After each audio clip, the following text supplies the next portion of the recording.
Well, might as well do at least one horror-ish movie around the Halloween time. It's like the day after for me, but it still counts because it's Halloween for everybody else. So, Barbarian. Oh, well, look, it's this finger and not this one. Yeah, a movie I liked. All right, let's do it. It is written and directed by Zach Cregger, and it stars Georgina Campbell, Bill Skarsgård, and Justin Long. It's a pretty recent horror movie, and it's one that I quite enjoyed. So what is it about? Well, you've got this young woman played by Georgina Campbell who goes into one of those Airbnbs, but someone's already there.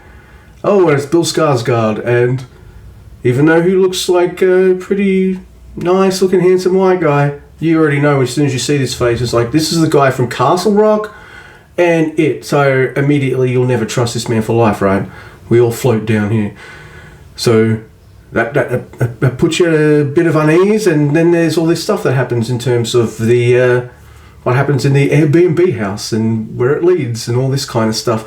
I don't want to get too far into it, and I don't want to spoil it and all that, or any of that kind of stuff. Justin Long's in this movie as well. He's really good.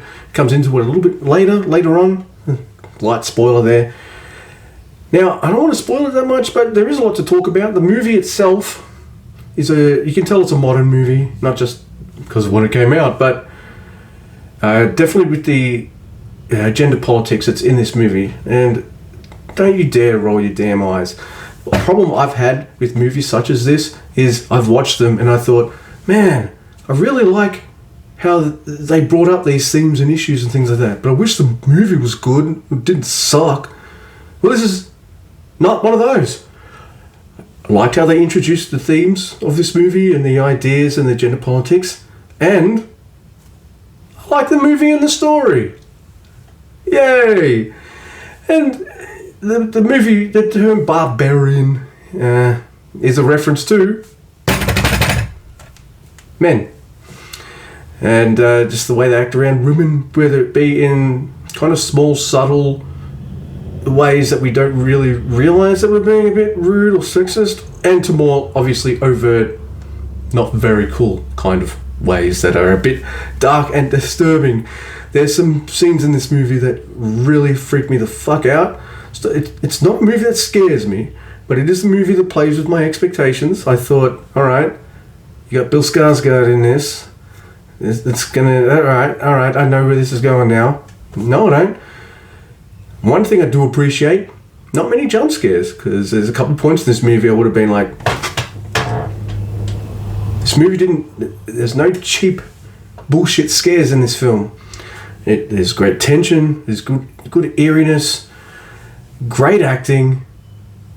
The monster, could have been anything, but it tees into the story quite well. It plays with time, the way the movie's kind of told. It's not a time travel movie in any stretch and all that. I liked it. I think it's a movie that will entertain a lot of people. I don't think the movie was so heavy-handed with its issues that you should just sit here going like, and if people are like that, fuck those people anyway. That's the good thing about horror movies. They're not just there to scare you or any of that kind of stuff. They are, and to horrify you and all this, and terrify you. But a lot of good horror movies, they kind of have something to say as well, and they're using the horror framework to do that. It's not a story or a thing that will change your life, but has great themes, great characters. It's not too long, an hour and 40 minutes. It's well directed, it's well written, and what more do you want? It's a good movie. I think you'll like it. And I think you should watch it. I'm giving this a solid 8 out of 10. Yeah, I'm definitely interested to see what Zach Cregger has next. He's able to take what might be a kind of like, I won't say generic, but a horror movie with things that you've probably seen before and ideas. Part of some of this movie reminded me of Don't Breathe, except unlike Don't Breathe, this movie's good.